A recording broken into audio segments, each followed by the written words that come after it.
नमस्कार हरि प्रेमियों, आपका हमारे YouTube चैनल में स्वागत है। सभी दर्शकों को हमारी ओर से जय श्री कृष्ण। हरि प्रेमियों, कैसे हैं आप? उम्मीद है आप सब अच्छे होंगे। आइए आज की कथा सुनते हैं, आज का प्रसंग सुनते हैं। आज का प्रसंग है माँ तुलसी की संपूर्ण कथा, श्रीमद् भागवत पुराण के महापुराण के अनुसार। हरि प्रेमियों, उससे पहले अगर आप हमारे चैनल पर नए हैं तो प्लीज़ चैनल को सब्सक्राइब ज़रूर कर लीजिए और बेल आइकॉन को ज़रूर दबा लीजिए ताकि आप तक हमारे सारे नोटिफिकेशन पहुंच सके। हरि प्रेमियों, आपका एक भी सब्सक्राइब हमारे लिए बेहद मायने रखता है। आइए कथा को शुरू करते हैं। हरि प्रेमियों, तुलसी माँ से जुड़ी हुई एक बहुत ही प्रचलित कथा है। श्रीमद् देवी भागवत महापुराण में इनके अवतरण की बहुत दिव्य लीला बताई गई है। और एक बार भगवान शिव ने अपने तेज को समुद्र में फेंक दिया था। उसे एक महातेजस्वी बालक के रूप में जन्म लिया। यह बालक आगे चलकर जालंधर के नाम से बहुत ही पराक्रमी राक्षस राजा बना। इसकी राजधानी का नाम जालंधर नगरी था। दैत्यराज कालनेमी की कन्या वृंदा का विवाह इसी जालंधर राक्षस से हुआ। जालंधर महादैत्य था। अपनी सत्ता के मद में चूर उसने माँ लक्ष्मी को पाने की कामना से बहुत भयंकर युद्ध किया, परंतु समुद्र से ही उत्पन्न होने के कारण माँ लक्ष्मी ने उसे अपने भाई के रूप में स्वीकार कर लिया। वहां से पराजित होकर वह देवी पार्वती को पाने की इच्छा से कैलाश पर्वत पर चला गया। भगवान देवाधिदेव शिव का रूप धर कर माँ पार्वती के समीप चला गया, परंतु माँ ने अपने योग बल से उस राक्षस को तुरंत पहचान लिया तथा वहां से माँ पार्वती अंतर्ध्यान हो गई। माँ पार्वती ने क्रोधित होकर सारा वृत्तांत भगवान विष्णु जी को सुना दिया। जालंधर की पत्नी वृंदा अत्यंत पतिव्रता औरत थी। उसी के पतिव्रत धर्म की शक्ति से जालंधर ना तो मारा जाता था और ना ही युद्ध में हारता था।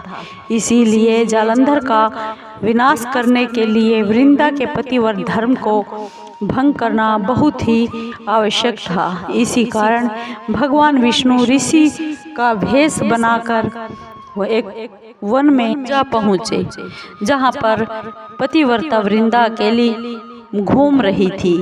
भगवान के साथ दो मायावी राक्षस भी थे, जिनको देखकर वृंदा बहुत ही भयभीत हो गई।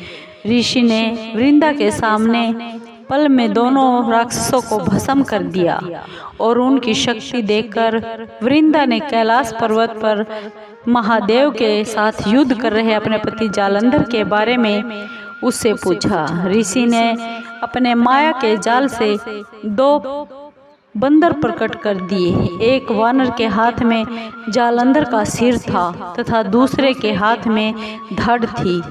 अपने पति की यह दशा देखकर पतिव्रता वृंदा मूर्छित होकर गिर पड़ी। होश में आने पर उन्होंने ऋषि रूपी भगवान से विनती की कि वह उसके पति को वापस जीवित कर दे। भगवान ने अपनी माया से पुनः उस जालंधर राक्षस का सिर धड़ से जोड़ दिया, परंतु स्वयं भी वह उसी शरीर में प्रवेश कर गए। वृंदा को इस छल का बिल्कुल भी आभास न हुआ। जालंधर बने भगवान के साथ वृंदा पतिव्रता का व्यवहार करने लगी और इससे वृंदा का पतिव्रत धर्म भंग हो गया। इससे सती तो जाता रहा। ऐसा होते ही वृंदा का पति जालंधर युद्ध में हार गया।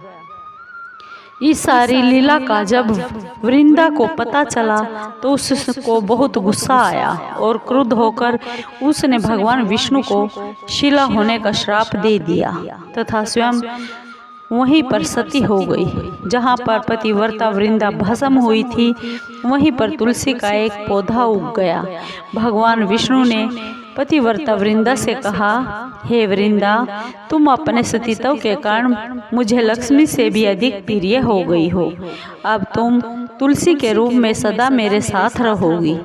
जो भी जीव, जो भी मनुष्य मेरे शालिग्राम रूप के साथ तुमसे यानी तुलसी से विवाह करेगा, उसे इस लोक तो क्या परलोक में भी अपार यश प्राप्त होगा। जिस घर में तुलसी माता होती है, वहाँ यम के दूत असमय कभी नहीं आ सकते, वहाँ अकाल मृत्यु नहीं हो सकती। गंगा व नर्मदा के जल में तुलसी तथा स्नान करने से तुलसी का पूजन करने के बराबर है। चाहे मनुष्य कितना भी बड़ा पापी क्यों ना हो, मृत्यु के समय जिसके प्राण में, जिसके मुख में तुलसी की मंजरी सहित तुलसी डाल दिया जाए और गंगा जल मुख में रखकर डाल देते हैं, तो वह सभी पापों से मुक्त होकर वैकुंठ धाम को चला जाता है। जो मनुष्य तुलसी व आंवलों की छाया में अपने पितरों का श्राद्ध करता है, उनके पितृ भी मुक्ति को प्राप्त होते हैं। उसी दैत्य जालंधर की यह भूमि जलंधर नाम से विख्यात हुई।